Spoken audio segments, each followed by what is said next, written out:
Nós fazemos parte de um grupo de pessoas que não desistem facilmente. O meu corpo e o meu coração podem fraquejar, mas Deus é a força do meu coração. Feliz a nação cujo Deus é o Senhor. Eu sou Sandra Madureira, bem-vindos ao canal Voz Conservadora.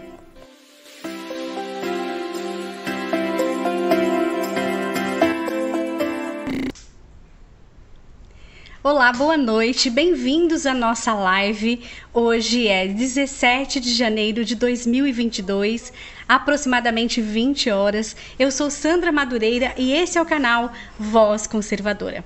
O tema de hoje é interessantíssimo, Nova Ordem Mundial. E se você ainda não se inscreveu no canal, vai lá, se inscreve no canal, toque o sininho, compartilhe e ajude o canal a crescer.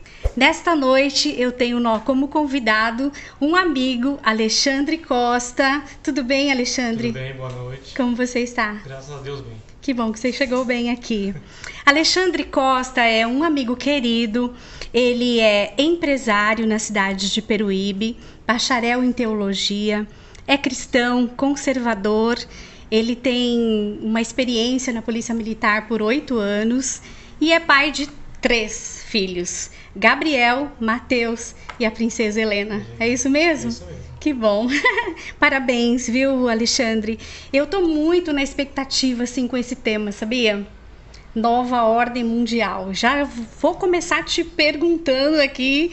Já a nossa primeira pergunta é o que é? Né? O que é a agenda progressista? O que é a agenda 2030? O que é a agenda globalista? Bom, as 3 agendas, na verdade, elas se distinguem uma das outras, né? A agenda globalista é uma, a agenda 2030 é outra e a agenda progressista é outra. Todas elas estão dentro, na verdade, da agenda globalista. Uhum. Que também, digamos, em grau de hierarquia, ela estaria subordinada à nova ordem mundial. Né? Na verdade, o globalismo é, na verdade, mais uma ferramenta para a nova ordem mundial. Então, a agenda 2030, na verdade, ela faz parte como ferramenta de acelerar o processo do avanço da nova ordem mundial. Então ele ataca por várias vias, na área da educação, na área da saúde, na área do meio ambiente, na área da economia, né? E já... Então a gente pode, assim, eu tenho perguntado isso para muita gente, sabe? Amigos, pastores, vizinhos, enfim, clientes. O que é a nova ordem mundial? Você sabe sobre a nova ordem mundial? Você já leu sobre a nova ordem mundial? E as pessoas ficam assim, como assim? Né? Então, para quem está nos ouvindo, assim, de uma forma simples, o que é essa agenda? A nova ordem mundial nada mais é que ela tenta reestruturar, fazer uma nova civilização, né? Destruindo todos os valores, tanto cultural, quanto familiar, quanto religioso, né? Que é essa a base da formação do Ocidente, né? Uhum. E refazer uma nova civilização com outros valores, né? Então é uma nova ordem, é um novo processo, né? Novo modelo. Um novo modelo de civilização. Bom, você tem princípios da nova ordem mundial, por exemplo, com os imperadores, né? Roma, Grécia. O primeiro dele foi Sargão, né? Que ele conquistou uma grande área, pelo menos que ele entendia como mundo, que foi desde o Golfo Pérsico até o Mar Mediterrâneo. Então aquilo ali era um mundo para ele conquistou aquilo lá. Uhum. Né? Só que não durou muito tempo, porque nós sabemos que para o cara governar, ele precisa ter todos os meios de ação, tanto quanto comunicação, né? Que é um dos principais fatores, e que é um meio de você estar em todos os lugares, a comunicação. No caso dos imperadores não funcionava dessa maneira, porque isso nós sabemos na história, que você mandava um mensageiro para dar uma ordem lá para o governador de tal província lá que ele conquistou, você não se sabe se a mensagem chegou, se o... Demorava-se muito tempo, obviamente. Se o mensageiro ele desertou, né, ele fugiu, não quis mais saber daquilo. Uhum. Então, os próprios impérios eles foram se diluindo por conta disso, né? Você imagine se Alexandre o Grande tivesse as ferramentas que hoje, sei lá, nós temos como ferramenta de comunicação a internet, o jornal, Sim. a televisão, a revista. Rapidamente a informação chega. Ele lá na Macedônia ligava lá, sei lá, sei lá, uma das Alexandrias, ela falou, faz o seguinte, fecha tudo aí, faz isso, e rapidamente ia ser pronto o atendimento. Mas não, ele tinha que mandar um cara para chegar lá e não chegava. Muitas vezes não chegava. Então a nova ordem mundial, o que é? Reestruturar uma civilização, uma nova civilização. Através de como? Destruindo os valores já estabelecidos através dos anos, né? Que é a religião, o cristianismo, né? O cristianismo é uma das bases da formação da sociedade ocidental. A educação, né? Que está na filosofia, nos pais da igreja, nos apologetas, né? E na cultura. Tanto na parte artística quanto musical. Hoje em dia, o que você vê como arte está, sei lá, totalmente destruída com relação ao que era, sei lá, Leonardo da Vinci, ou na música, sei lá, Mozart. Hoje você não tem uma música de qualidade, você tem peça música com uma letra de 2 palavras e acabou, e o restante... E repetição em cima de repetição. Você vê que durante alguns anos... por exemplo, você tinha, por exemplo, a Bossa Nova. Hoje em dia você não se vê mais falando uma parte do Brasil agora, né? A Bossa Nova. Hoje você não tem mais uma Bossa Nova. Você nem se fala o nome sobre esse negócio. Os nossos jovens nem sabem o que é, né? Os adolescentes, crianças. Você tinha uma letra de música, né? Até o samba. Um conteúdo. Mesmo o samba... mesmo o samba não sendo assim uma alta cultura, não vou especificar, nem generalizar, estou só pontuando alguma coisa do tipo. Não sendo uma alta cultura comparada a Mozart, por exemplo, ou Chopin, ainda assim é melhor do que você está da década de 70, 50, 80, ainda assim é melhor do que o que está sendo gerado hoje, né? Você acredita que as pessoas percebem isso? Que isso está se deteriorando? A cultura, a educação, a religião, ou a fé tradicional, a família? Poucos. Quem sente muito são as pessoas nascidas com mais de 40 anos, por exemplo. A pessoa com mais de 40 anos, ela sente isso aí. Você vê isso, você conversa com uma pessoa mais de idade, com 50, não com a pessoa com 50 anos de idade, mas com uma pessoa de 50 anos, 60 anos, você vê que ela sente essa falta desse tipo de música, assim, né? Uma música mais tradicional, posso dizer, mais conservadora, em relação à fé mais cristã? Também. Você, por exemplo, é difícil você ver uma música evangélica em algum lugar, né? Mas, eu não, assim, no geral, a cultura musical, ela decaiu muito. Esse livro aqui, ó, que fala sobre inteligência, música e personalidade, quando o cara escreveu esse livro aqui, foi um indiano, ele é um cardiologista, ele percebeu que os alunos dele estavam indo mal nas provas, indo mal nas aulas, né? Não estavam com a média que ele estava antes. Ele foi saber o que estava acontecendo com os alunos dele, né?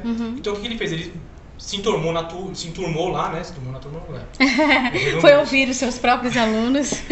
Não, ele se enturmou, foi ver o que eles estavam frequentando, para onde eles estavam indo e tal. E uma coisa que ele percebeu foi o tipo de ambiente que eles estavam indo e foi em relação à música. Sim. Inclusive na área do esporte, que ele fala que ele foi num clube de patinação e viu que tinha um certo ritmo de música. Só que é o seguinte, ele foi pesquisar e não encontrou nenhuma literatura, nada falando sobre música e tal. Ao contrário, nós temos hoje, nós temos a terapia de música lá, né, que é para você relaxar e tudo mais. Depois ele cita essas coisas no livro posteriormente, né? Mas esse é um autor o quê? Ele é indiano. Indiano. Ele é indiano. E aí ele percebeu que certos ritmos de música, esse certo ritmo de música que o pessoal, que os alunos dele estavam escutando, estava fazendo com que ele ficasse disperso nas aulas, mas ele foi pesquisar por ele próprio. Ele é um cardiologista. Então ele foi nos Estados Unidos, ele pesquisou aqui, pesquisou ali e tal. Ele chegou à seguinte conclusão, que determinado ritmo de música defasa ou deteriora, ou seja, não lembro qual a palavra correta que ele usa ali, o aprendizado e a inteligência do ser humano. E ele usa muito rock and roll, ele usa muito rock and roll, as batidas africanas. Toda música que tem as batidas africanas, o tantã, que ele fala até no livro, mesmo misturado a novos ritmos, ele leva a pessoa numa psique, lá ele fala uma coisa do tipo na área psiquiátrica, né? Que leva a pessoa a ter um novo comportamento. É como se fosse uma nova reprogramação, ele fala, né? Sei. Isso a grosso modo. E você acha que...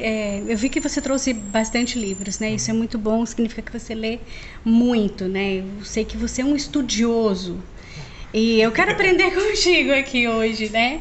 Assim, então vai me ajudando a entender. No início você falou sobre uma nova ordem, né? A gente pode pensar num grande reset? Sim, o grande reset, ele está iminente, assim como aconteceu puxa, agora eu não vou recordar a data, mas foi com relação à primeira crise do petróleo nos Estados Unidos, né? 1429, se não me engano, né? 1429? Se eu não me engano, não, 1429 não. Eu não lembro a data. Eu sei que foi 29, mas não lembro o ano exatamente. Depois teve a bolha da Nasdaq, né? Na parte de telecomunicações, informática, tecnologia. Depois teve a bolha imobiliária, foi em 2008, se não me engano, né? Essa já está mais próxima de nós, né? E agora está tendo, agora eles estão falando de um reset. Por quê? Porque hoje o dinheiro, ele perdeu o seu lastro, né? Ele não tem mais, o dinheiro, o papel pintado, ele não tem mais o lastro que ele tinha antes.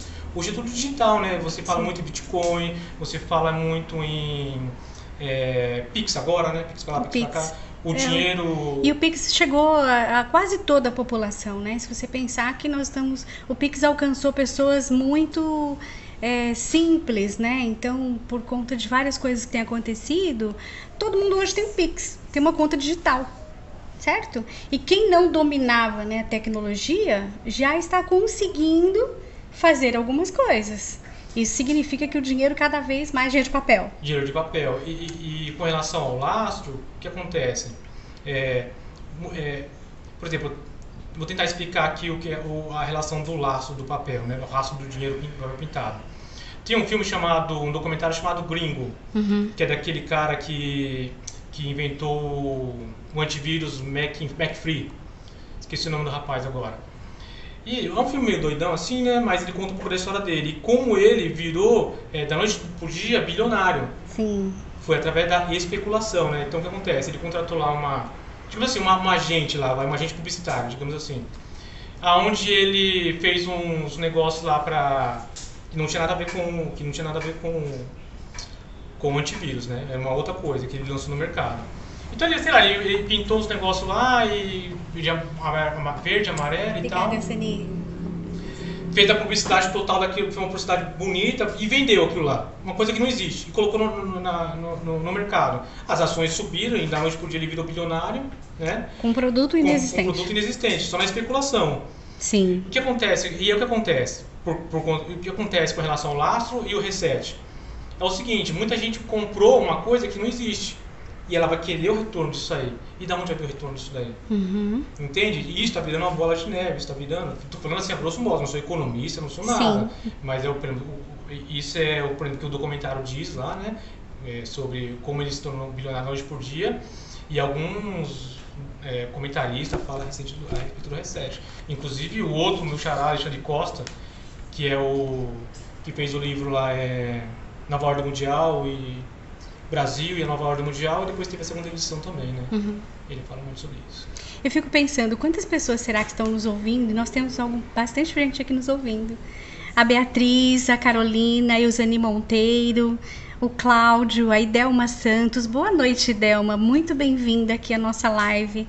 Luiz Magno, Antônio Jorge esteve conosco recentemente. A Júlia, Lorisvaldo Gomes, muito obrigada pela presença de vocês. Fiquem à vontade para fazer perguntas, que esse é um tema, eu acho que é um tema, eu digo para você, assim, eu me sinto leiga, completamente leiga, estou aprendendo aqui contigo.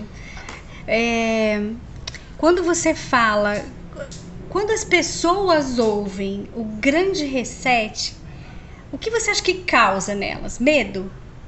Não sei, eu acho que elas... tipo uma coisa sem noção, assim, não dá pra, não é uma coisa palpável. Não é uma coisa que fala assim, ó, sei lá. Eu diria assim, tá vindo um tsunami. Aqui no Brasil, o pessoal Como já fica assim? meio desconfiado. Será Tá. que é mesmo? Será que não é? Eu sinto que seja mais ou menos desse jeito. Por isso as pessoas não têm um descrédito grande, descrédito. Descrédito e vê como teoria da conspiração, né? Sim. Tipo, isso aí é coisa de doido, que fica vendo que Terra é plana, que não sei Em o quê. que planeta você vive? É. Por que você está estudando tudo isso? Né? Onde você quer chegar? Só que na verdade é o seguinte, os caras, o grupo da Nova Ordem Mundial, né? Eles deixam escancarado o que eles querem fazer através dos documentos que eles mesmos escrevem. É que o negócio é tão escancarado que isso é mentira, né? Não pode ser. Não pode ser isso. Alexandre, quem são eles? Então, eles são muitos. Nossa. É. Nossa. Assim, lógico, Não, né? eles são muitos, mas você, por exemplo, você tem as grandes famílias, né? Você tem a família Rothschild, você tem a família Rockefeller, você tem os JP Morgans, você tem aquele cara, esqueci o nome dele agora, não vou lembrar de cabeça. Você não acha que isso é muito distante da nossa população? População, que vamos falar de Peruíbe, né? Que é a cidade onde Deus nos colocou, né? Então, não é porque Não. esses agentes, essas pessoas e os seus agentes, eles estão atuando diretamente dentro da tua casa. Uhum. Posso ler um trecho de um livro aqui rapidinho? Claro, fique à vontade. Tô aqui para aprender contigo. Ó, esse aqui é o Maquiavel Pedagogo, né? Tá. E Sim. aqui é sobre a educação. Uhum. Então, o que o autor fez? O autor, ele basicamente aqui, ele fala alguma coisa dele mesmo, da opinião dele, mas a maioria das coisas que estão escritas no livro é do documento da Unesco, da Unicef ou da ONU. Então, por exemplo, nós estamos falando um pouco Quem são eles? quem são eles? E um momento atrás falamos sobre o negócio da família e aonde eles estão agindo. Sim. E eu falei sobre a família, né? Por exemplo, na área da educação, como que eles estão agindo aqui, por exemplo, em Peruíbe, vai? Nós sabemos que tudo vem do MEC, né? Toda a educação vem no MEC. Uhum. E toda a educação que chega no MEC sai da Unesco. Tá. Então, o que eles querem? Isso é legal. Acho que vai dando um norte, assim, para as pessoas irem entendendo de onde sai, né? Então, o que eles querem fazer? Então, quando a gente fala lá sobre a nova ordem mundial e destruir os valores, e inclusive nesse caso da cultura, que envolve as escolas, o aprendizado, eles querem reescrever a história. Por exemplo, tem muitas coisas, por exemplo, a história do Brasil, pouca gente conhece realmente a história do Brasil, né? A verdadeira história José do Bonifácio, Brasil. O que ele fez, o imperador, Dom Pedro II. Todo mundo, o que nós conhecemos como história do Brasil é o que muita gente vê no livro, lógico, das escolas, é lá que nós aprendemos algumas coisas, né? Diretamente da escola. Só que é como se fosse uma história reescrita. Há algum tempo atrás, já eu falo sobre o livro, rapidinho. Algum tempo atrás, por exemplo, eu aprendi que as cores da bandeira do Brasil, verde, amarelo, azul e branco, representavam o verde as matas, o amarelo a praia, o azul o céu e o branco... E assim tem sido ensinado por longos anos. E aí, eu assistindo, inclusive, o Alan dos Santos, no programa lá do... Esqueci o nome do programa agora, que fechou agora, que era da Bandeirantes, com a Colacombe.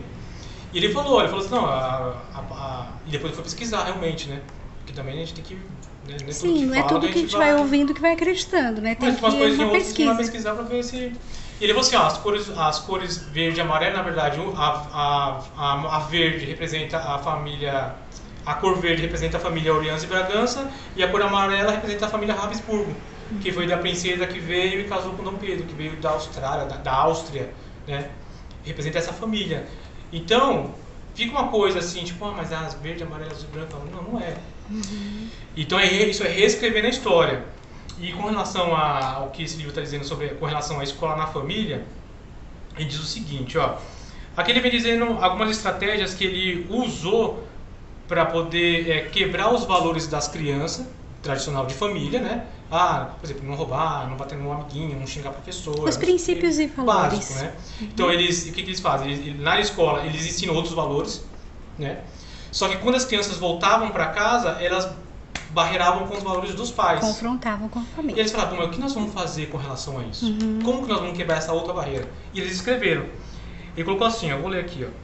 A descentralização e a participação permitem engajar aos pais em políticas às quais, de outro modo, eles se oporiam, né?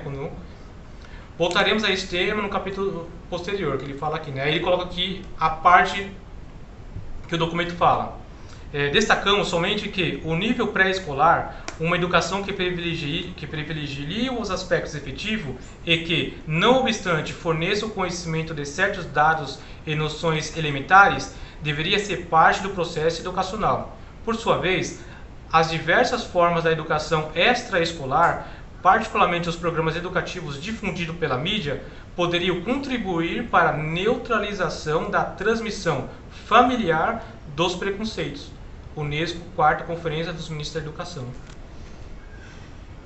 Como que, através da mídia, eles foram doutrinando, vamos usar essa palavra aqui, assim, aos poucos, a família, né? Porque quando o filho voltasse da escola com algo novo, hoje no teatro a professora me fez, o menino fala, né? Hoje no teatro a professora falou para mim vestir de menina, né, para fazer uma encenação, e a menina vestir de menino. E ele conta isso pro pai. Que negócio é esse? Pode reclamar e tal. Só que é o seguinte, aí ele, percebendo isso, que tem essa barreira e é um problema para a escola, eles, através da mídia, né, rádio, televisão, música, eles foram quebrando essa barreira, né, com os pais. Poxa, mas eu vi no filme que não tem nada a ver, eu vi na novela, poxa, a novela que eu mais gosto, o seriado que eu mais gosto, não tem... Ou seja, vai aos quebrando poucos, essa barreira, né? Que a mídia, a música, o cinema, a arte. Então, todo mundo fazendo essas pequenas alterações faz com que o pai comece a relativizar, né? Acho que não é tão grave assim, né? Acho que tudo bem. Faz sentido isso? Sim, assim. É para isso, porque senão a agenda não avança, tá, né? Porque é o seguinte, eles fazem um trabalho com os filhos nas escolas, mas chega em casa, tem a barreira dos pais, daqui a pouco não funciona, o negócio não funciona, não anda. Então eles criaram esse outro mecanismo.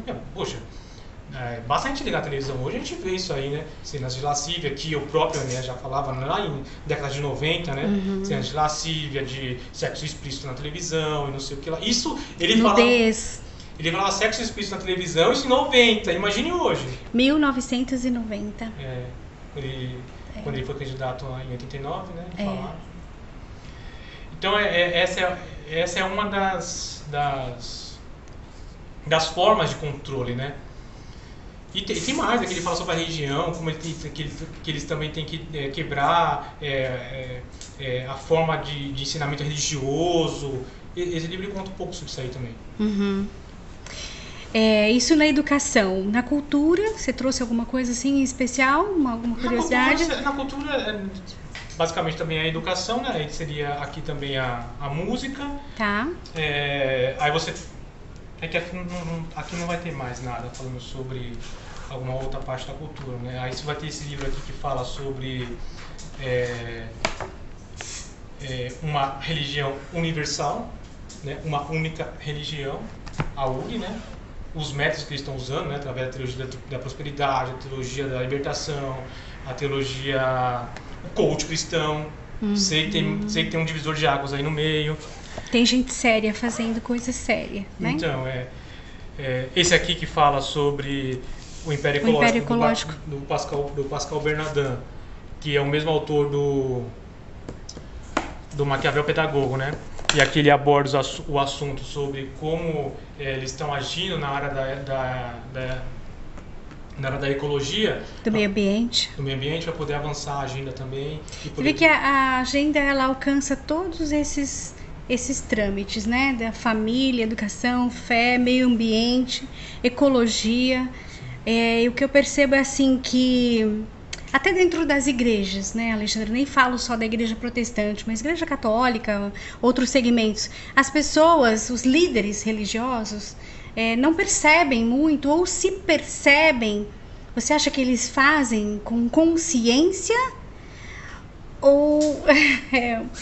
assim, olha, eu até tenho uma pergunta, assim, qual que é a relação de tudo isso com a palavra de Deus? Como é que esse pastor, esse padre, eu percebo hoje, né, padres e pastores e líderes religiosos muito atentos a essa nova agenda, a essa nova ordem.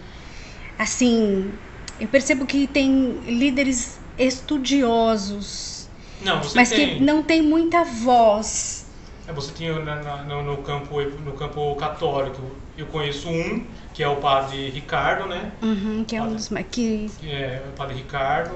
que ele se expõe um pouco mais, né? Assim. Tem mais uns dois lá, que eu não lembro, eu não me recordo o nome.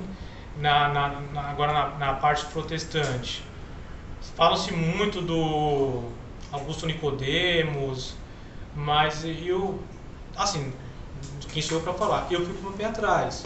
Tá. Porque é o seguinte, poxa, falou o cara que escreveu todos os livros. Não é isso. Só que é o seguinte, o negócio é tão dinâmico, Tão rápido. a forma que os caras utilizam é tão dinâmica que não dá pra você saber tudo, não tem como você saber tudo e atuar em todos os lugares, pra poder falar, poxa, aqui na minha região o globalismo está atuando de tal forma. Porque o negócio como posso dizer? É como se fosse uma maré, né? Uma hora está aqui, uma hora está ali, e pelo menos eu vejo dessa maneira, né?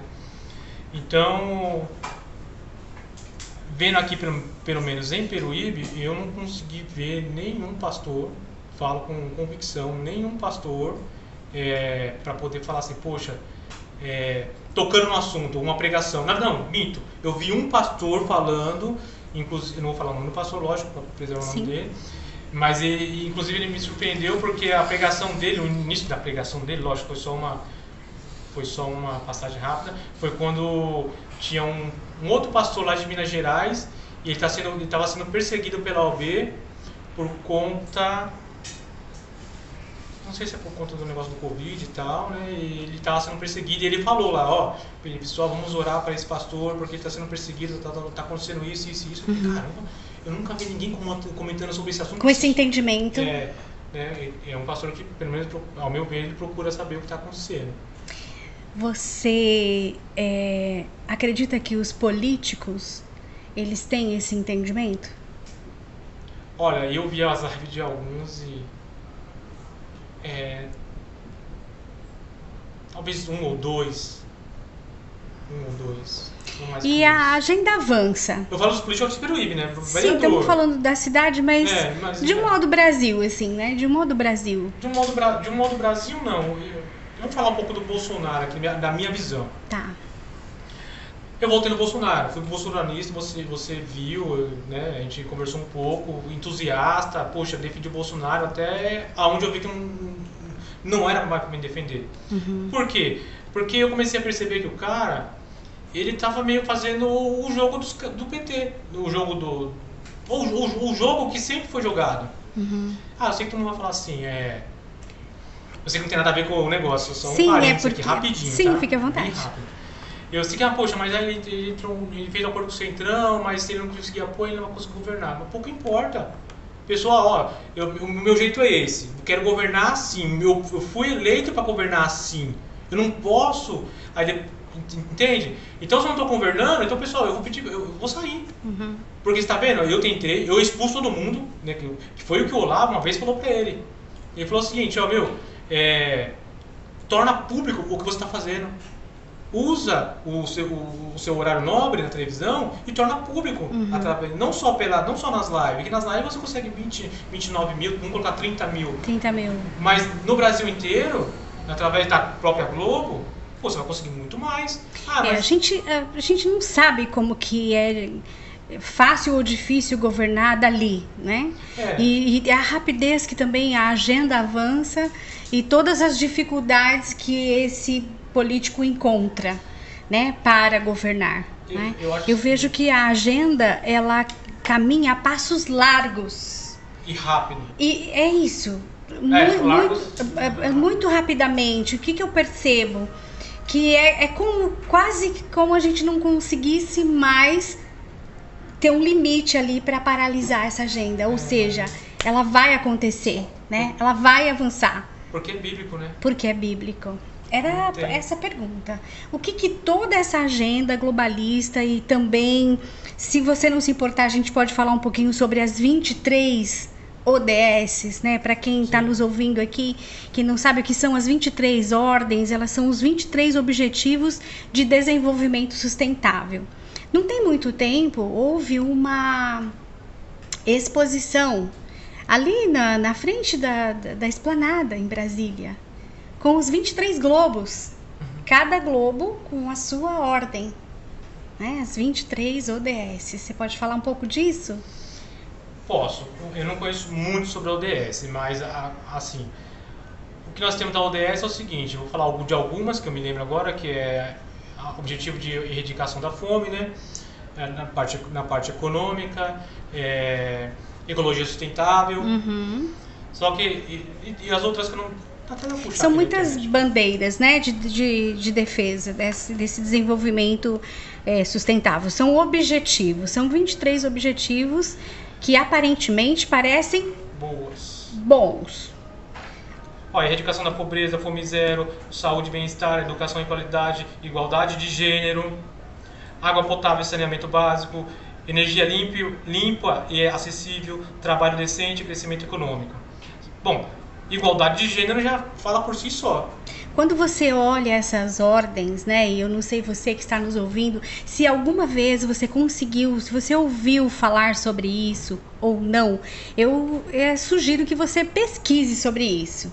Nova Ordem Mundial, Agenda Progressista, Agenda 2030, as 23 ODS, 23 Objetivos.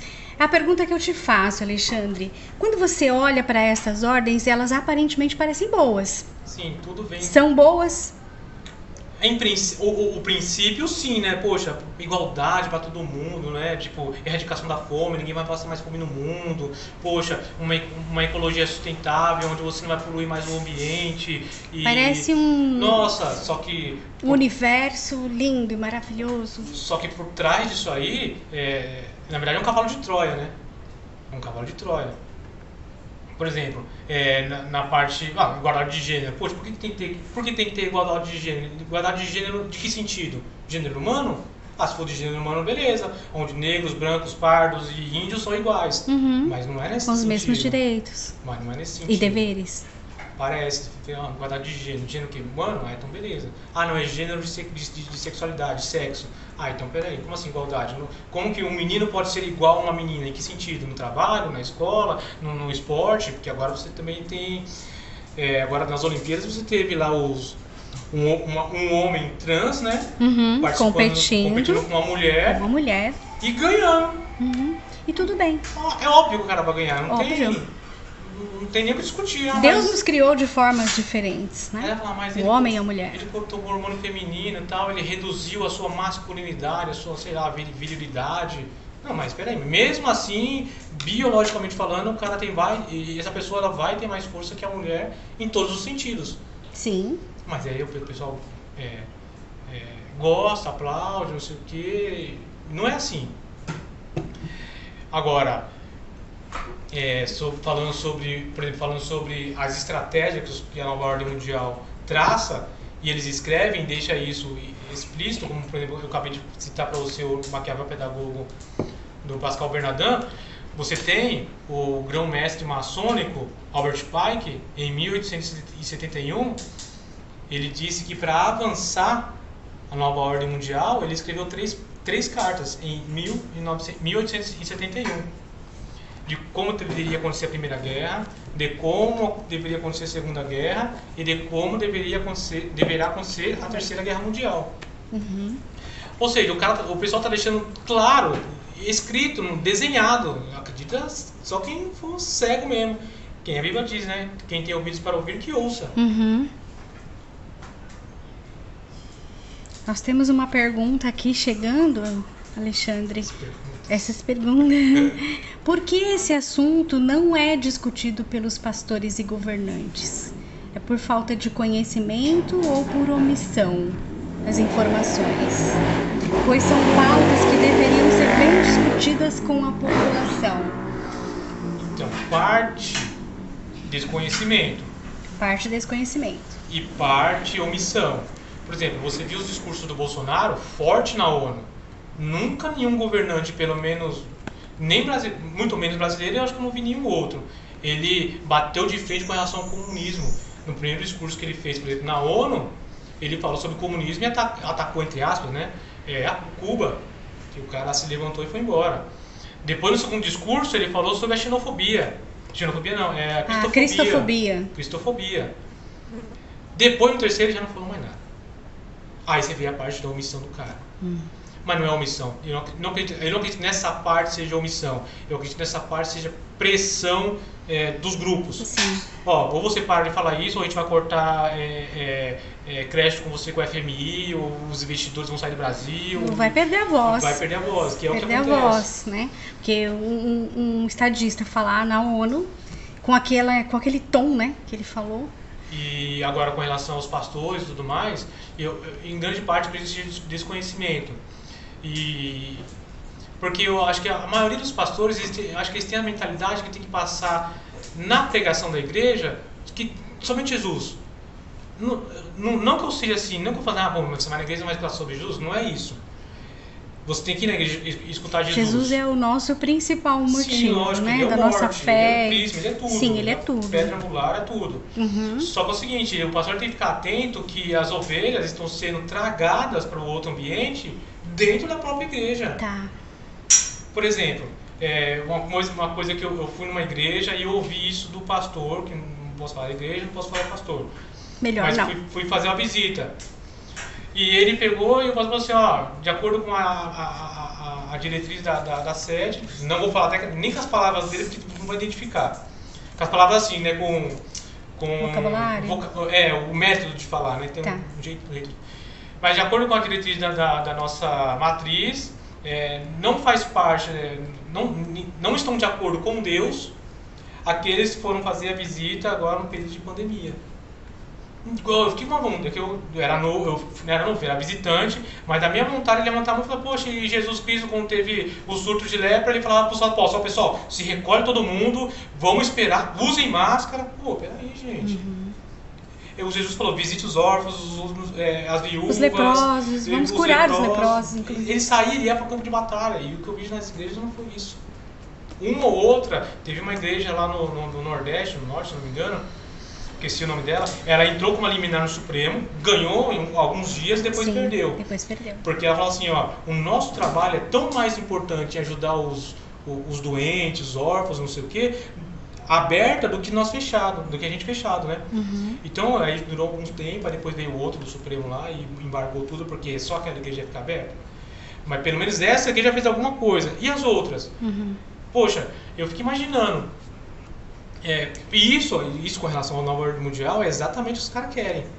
Tá. Porque é o seguinte, ele conseguiu, através da OMS, através desse órgão, ele conseguiu fazer com que todo mundo faça a mesma coisa. Ou seja, que todos obedeçam aquilo que eles querem, que eles ditaram, que eles acham bem para todo mundo. O Olavo mesmo fala isso, não existe solução global para um problema global, existe solução local para um problema local. Né?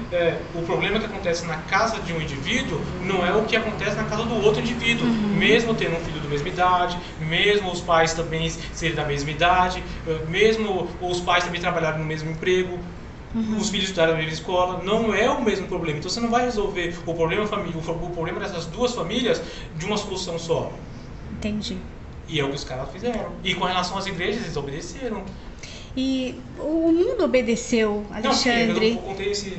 assim, o mundo obedeceu. Então, isso significa que eles entendem que é fácil fazer ou atingir o objetivo deles. O experimento deles com relação na área da saúde, ele começou com a gripe aviária, depois veio a gripe suína, depois veio uma outra gripe que eu não estou me recordando o nome, e tudo aconteceu conforme está acontecendo agora. Os mesmos debates, né? Só que é o seguinte, um aconteceu na Ásia, teve uma pandemia na Ásia com relação à gripe aviária e tal, né? Então, dentro daquele espaço lá, eu pelo menos até esse livro aqui conta, Os Donos do Mundo. Os Donos do Mundo. É uma super indicação. Ele conta aqui sobre o que aconteceu com a relação às outras pandemias, né?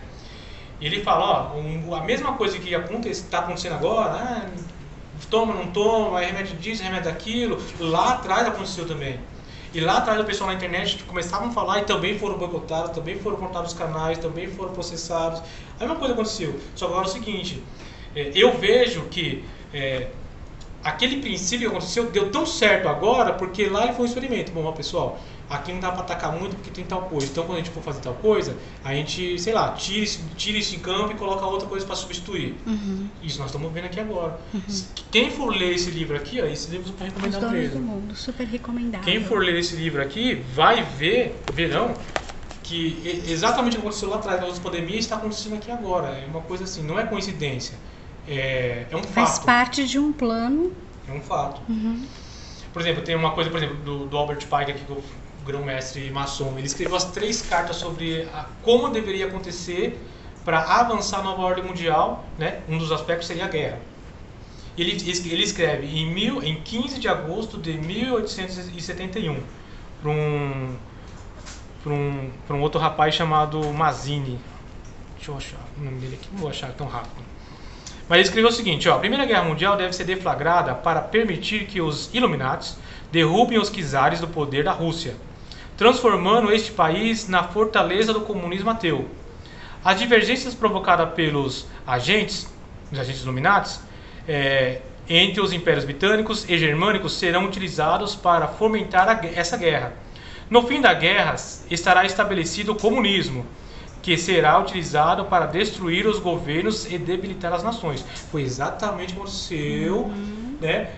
Os czares foram derrubados, né? Que até então eles eram como se fossem imperadores, o rei da União Soviética, né? Foi derrubado através do golpe, através de Lenin, um pouco do mago chamado Rasputin, que era infiltrado na família dos czares, né? O outro livro aqui conta sobre isso.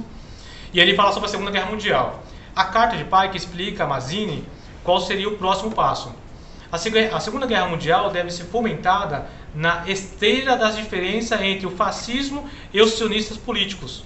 Essa guerra deve ser iniciada para que o nacional-socialismo seja destruído e o sionismo político seja suficientemente forte para instituir um Estado soberano de Israel na Palestina. Muito interessante isso aqui, que este outro livro conta sobre os sionistas, né? Não dá nem tempo de contar aqui, uma história muito longa. É, verdade. Ele continua: durante a Segunda Guerra Mundial deve ser arquitetado um comunismo internacional, forte o bastante para equiparar o seu poderio com o conjunto de toda a cristandade, a qual, então, será contida e mantida até o momento em que seja necessário para o cataclisma social final. E na última carta ele escreve, né? A Terceira Guerra Mundial deve ser fomentada na esteira das diferenças provocadas pelos agentes Illuminatis entre os sionistas políticos e os líderes do mundo islâmico. A guerra deve ser conduzida de tal modo que o Islã, o mundo árabe e muçulmano e o sionista político, o Estado de Israel, se destruam mutuamente. Nesse meio tempo, o resto das nações, cada vez mais divididas sobre o assunto, será obrigada a entrar no conflito até o ponto do esgotamento físico, moral, espiritual e econômico. Libertaremos os nihilistas e os ateus e provocaremos um incrível cataclisma social que, com todo o seu terror, mostrará claramente às nações o efeito do ateísmo absoluto, origem do comportamento selvagem e das agitações mais sangrentas. Então, em todos os cantos, os cidadãos, obrigados a se defenderem contra a maioria mundial dos revolucionários, exterminarão esses destruidores da civilização, e a multidão, desiludida com o cristianismo, cujo espírito deísta estará a partir desse instante sem bússola, sem rumo, ansiosa por um ideal, mas sem saber o que adorar, receberá a verdadeira luz por meio da manifestação universal da doutrina para Lúcifer, finalmente revelada aos olhos do público. Essa manifestação decorrerá do movimento reacionário gerado que virá depois da destruição do cristianismo e do ateísmo, ambos conquistados e exterminados ao mesmo tempo. Exatamente o que está acontecendo. O cara me escreve uma carta em 1871. E é uma polêmica sobre a carta também, né? A polêmica sobre a carta é o seguinte: que nem nos bastidores eu estava dizendo para você. Eu tinha lido isso aqui, li algumas vezes e tal, e numa live de um cara que estava comentando sobre isso, ele citou o Nicholas Heiger aqui, né? Sobre essa carta. E eu peguei e falei, vou dar uma lida no Nicholas Heiger aqui de novo, né? E vou procurar. E eu achei. Aqui nesse livro do... Obrigada, Eusenia. Aqui nesse livro do Os Donos do Mundo, a escritora, ela não revela de onde veio a carta, né? Mas no outro livro ele revela, ele fala que estava no Museu Britânico até tal data, né? Não era tempo de achar ali no livro, e que depois sumiu. Depois desapareceu essa carta. Mas que ela existiu. Até então, se você vê uma coisa só num livro, parece que fica perdido. Mas se você encontra em 2, em 3, todo mundo falando o mesmo assunto, sim. Peraí, alguma coisa é verdade nisso tudo, sim. né? Alexandre, nós temos eu acredito que seja o pastor Argeu Rodrigues nos assistindo aqui. E temos o nosso amigo Vlad e a Val, né? E eles estão fazendo uma pergunta. Alexandre, o que você acha que devemos fazer para alertar o maior número de pessoas no mundo sobre este assunto? Quem é o pastor Vlad? Pastor Vlad. Pastor e a Val, né? Tá. Um abraço, queridos. Estiveram aqui em Peruíbe recentemente. Lá no quiosque lá. Vamos se encontrar. Eu dei um café frio pro pastor, ele ficou todo contente. Foi? Então tá... Café frio? Mentira. Amor, vai. Já. É o seguinte, o melhor jeito de alertar as pessoas. O maior número de pessoas, em princípio, está dentro das igrejas, porque ali está o maior número de concentração, ou pelo menos deveria estar, né, de famílias, de pessoas, né, estão ali para escutar a palavra de Deus. Se você falar sobre a nova ordem mundial e falar sobre o esquema do anticristo, você está falando sobre Jesus também, porque isso é bíblico, está no livro de Apocalipse, né? Então, se você alerta, se você estuda sobre o assunto e fala para a pessoa o que está acontecendo, ela vai tomar um novo tipo de postura. O Bernardo Kister está fazendo um documentário sobre teologia da libertação, né? E entre os... Eu vi no Brasil Paralelo. Não, é um trabalho individual, né? E naquelas... Como que chama aquelas cenas que eles fazem... Eles dão uns pedacinhos para mostrar que está fazendo o filme? Eu esqueci o nome daquilo lá. Trailer. Nos trailers, ele mostra, ele tem uma senhorinha que ele entrevista, né, no campo católico, e ela fala, ela fala o seguinte: depois que ela descobriu que é a teologia da libertação, ela falou, eu sempre fiz isso achando que era para Deus, e não era para Deus. Mas é uma senhorinha lá, de joelho no chão, de não sei o que, de pegar o terço, devota, mas ela estava agindo... em alguns aspectos que a igreja passava para ela, totalmente errada, totalmente a favor do anticristo, mas ela não sabia. Então, alertar este método do que está acontecendo para o povo, dentro das igrejas, seria o melhor caminho, né? Um caminho ótimo. O outro seria através das escolas. Da educação. Que é exatamente o que a agenda globalista, a agenda progressista fez, agora a agenda progressista, que é exatamente o que a agenda progressista fez. Ela ocupou os espaços, né? Através da ideia, inclusive, de Antônio Gramsci, né? Revolução cultural e ocupação de espaço. Sim. Né? Então, eles ocuparam os espaços e foram ensinando o que eles queriam ensinar. Né? É o que nós deveríamos fazer também, ocupar os espaços, começar de baixo. Né? Então, através... Ainda dá tempo, Alexandre? Se a gente pensar que, né, nós como cristãos, nós cremos na volta de Jesus, né? Nós cremos nisso. Então, assim, não dá tempo, não é que não dá tempo, eu vou tentar sintetizar isso aqui. Não é que não dá tempo de salvar, entre aspas, né? Despertar o maior número de pessoas possíveis, né? Que é isso a função do evangelho também, sim, né? Exatamente. Despertar as pessoas, o maior número de pessoas possíveis, né? Você vai pregar para a pessoa não vai sentir nada e não vai despertar em nada. Você também vai falar sobre a nova ordem mundial para essa pessoa, ela também vai despertar e vai sair andando, né? Mas nós devemos fazer isso. Quem é cristão faz através das igrejas.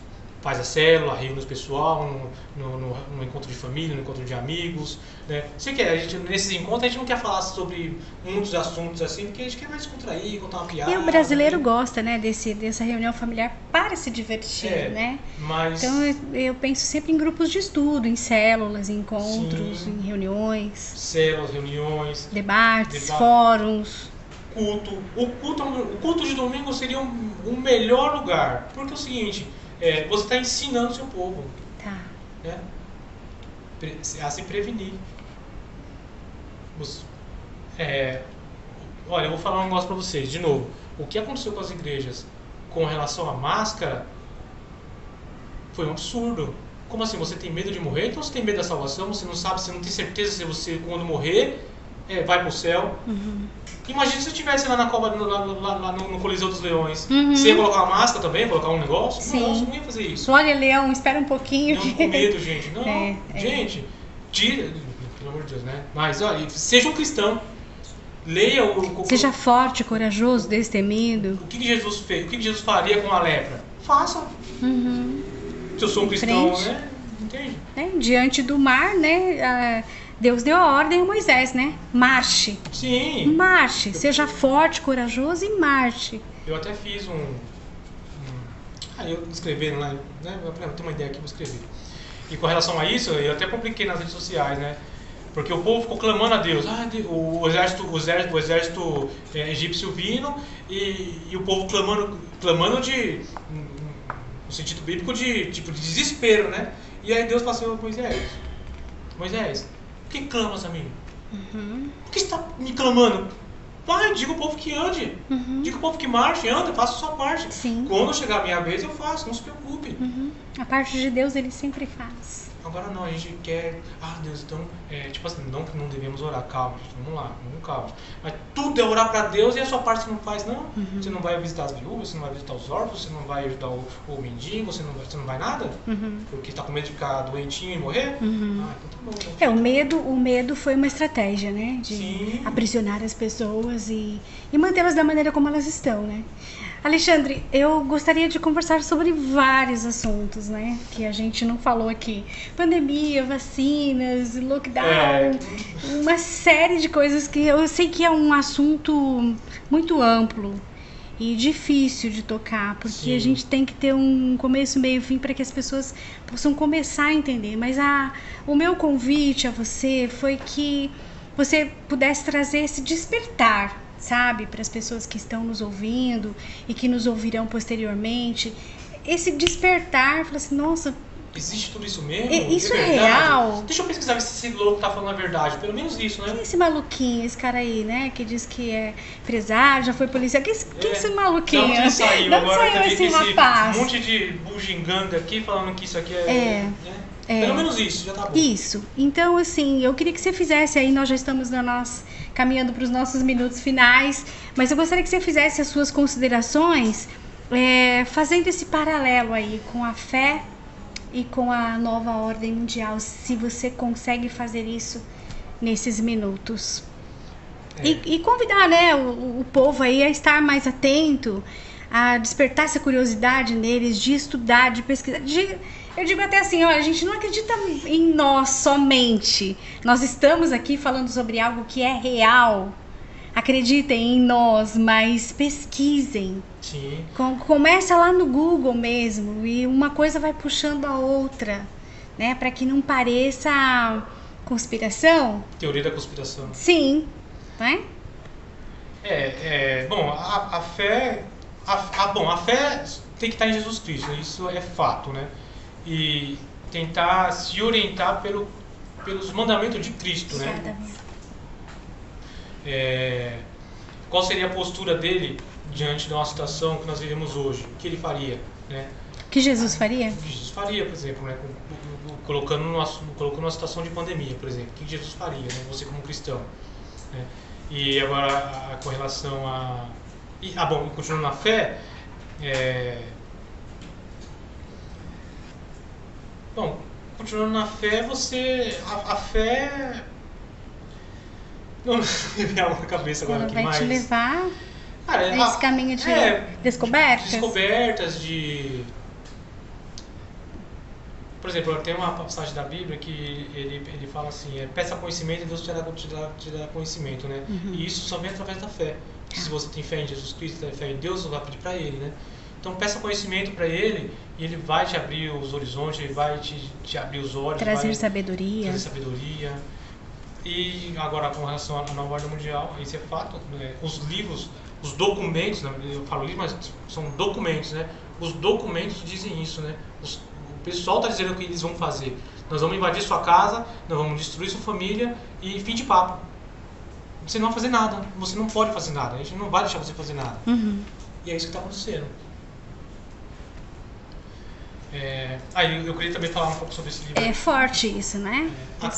Os infiltrados aqui, ó, como o comunismo se infiltrou dentro da Igreja Católica e foi realizada, o livro conta, eu queria achar a página, não achei nos bastidores, o livro conta que foi realizada uma missa negra dentro do Vaticano. Foi realizada uma missa negra, depois que eles conseguiram colocar um Papa comunista lá, um Papa maçônico lá, né?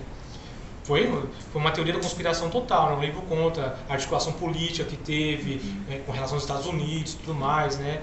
E aí, quando eles conseguiram, eles realizaram uma missa negra lá dentro. O negócio é muito forte. O avanço da agenda, o avanço do anticristo para destruir o cristianismo é latente e forte. Palpável, você consegue ver. Nós temos conosco, nos ouvindo, o pastor Jonas de Azevedo, é um estudioso também. A Rosa Maria Parada, a Rosemary Zotti, obrigada pela presença de vocês. Alexandre, vou ter que voltar, porque, né, assim, tem mais coisas pra gente abordar aqui nesse encontro, nessa live. Mas uma das coisas que eu gostaria que você dissesse aí para quem está nos ouvindo é como agora, nesse período que nós estamos passando aqui na cidade de Peruíbe, no Brasil, e aquilo que a gente vê acontecendo no mundo, né? Qual deve ser a nossa postura imediata diante de Deus, diante das pessoas e diante da política? Resistam. Resistam. Resistam, porque... Vou fazer só um comentário rapidinho. Lá no quiosque, a gente estava comentando sobre a pandemia e tal, né? E eu peguei, dentro do assunto da máscara e tal, toma ou não toma, e eu peguei e falei pra ela, ó, isso não tá parecendo com nada que você já viu na Bíblia, não? Ela, por quê? Se você não usa máscara, você não pode comprar, você não pode entrar em nenhum lugar para comprar. E se você também não usa máscara, você não pode vender, porque se eu sou comerciante e passa a fiscalização, eu estou sem máscara, eu sou multado e depois eu posso perder o alvará. Não está parecendo não que seja já, né? Porque quando às vezes eu comento isso com as pessoas, eu falo, mas tem muita coisa para acontecer no anticristo. Está muito distante. Mas eu falei, mas não parece nada? Não, vocês esqueceram o que está acontecendo? Você não pode nem comprar e nem vender. Então, tá bom. Não está parecendo com nada? Verdade. Tá. Quando eu converso isso aí, eu acho engraçado, por exemplo, com relação à vacina, que alguns tomaram, alguns amigos meus, inclusive, que no começo, não tem problema, tal. Só que é o seguinte, quando eles vêem alguns números e tal, né, não vou falar nada aqui, até porque não é o assunto, eu já vi no olhar dele, ele falou, puxa, fiz besteira. Eu vi no olhar de alguns, puxa, fiz besteira. Porque os números não estão assim, tão de acordo como deveria estar, né? Infelizmente. Infelizmente. E a pressão que se faz, né, para que as pessoas se vacinem. Porque de verdade, a doença existe mesmo, claro. A doença. Isso não é conta da carochinha. Só que os números não são correspondentes com a verdade, né? Porque você vê a experiência própria de alguém que te conta, não, mas o meu marido, ele foi assim assado e morreu assim, não é assado. O meu não sei o que, poxa, e não sei, minha esposa tem um histórico clínico de assim, ela entrou com esse histórico clínico e de repente ela morreu de Covid, morreu e foi testada como Covid. Mas e agora eu não posso enterrar o meu ente querido, tem que ser com um caixão fechado e tal. E aqueles casos de caixão fechado que o corpo estava trocado. Então, com base nessas coisas, desses números, muita coisa não bate, né? E isso é o que esse livro aqui, Os Deuses do Mundo, fala sobre o inimigo necessário. Tá. esse livro, se alguém puder comprar, comprem e leiam, porque você vai falar, caramba, é o que aconteceu. Uhum. E assim, né, Alexandre, o convite foi para falarmos sobre a nova ordem mundial e sobre a Agenda 2030, né? E nós estamos no ano de 2022. Então eu quero deixar esse pontinho de interrogação aqui e quem sabe no nosso próximo encontro a gente possa partir desse ponto de interrogação. 2030, 2022. E tem a Agenda 2045 também. Também. Exatamente. Então, assim, eu quero te agradecer muito. Eu sei que não é um tema fácil, eu sei que não é um tema que as pessoas têm facilidade, né, de compreender e também têm facilidade para aceitar. Algumas pessoas negam, né, a existência de tudo isso. Então eu quero muito te agradecer. Eu sei que esse foi um flash. Hoje foi um flash. Olha, se fosse mais detalhado, eu ia falar sobre a espiral do silêncio, sobre o idiota útil, Uhum. um monte de coisa. As ferramentas que os caras usam pra manipular a massa e fazer, mas não dá, é muita coisa. Lógico, É muita coisa. Talvez uma live um pouco mais longa, já prevista para isso. Mas sobre o espiral do silêncio e o idiota útil... É um tema interessante pra gente trazer. Quem sabe é próximo encontro, top? Top. Então tá bom. Queridos, eu quero muito agradecer. Primeiro a você, Alexandre. Muito obrigado, né? muito obrigado pelo convite. Obrigada por você nos abrilhantar aí com tanto conhecimento. Eu aprendi muito. E fica aqui o desafio. Eu espero que você tenha gostado do nosso conteúdo nesta noite. E você é nosso convidado para estar conosco nos próximos encontros. Quem sabe com o nosso convidado especial, Alexandre Costa. Obrigada. Obrigado, boa noite. Boa noite.